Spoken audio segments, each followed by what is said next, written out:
Hello there guys, in this video I will show you how to solve a WhatsApp problem I just did. Firstly, get off from your WhatsApp and then go on to your settings in your phone.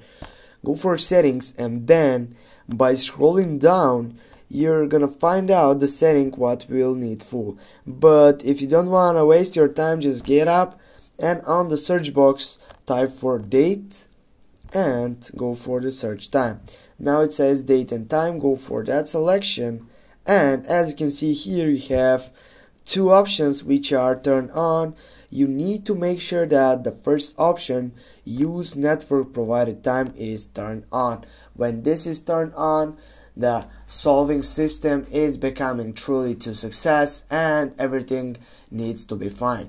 Thanks for watching. Don't forget to hit that like and share the video, and if you have any questions please comment down below in the section. See you soon guys.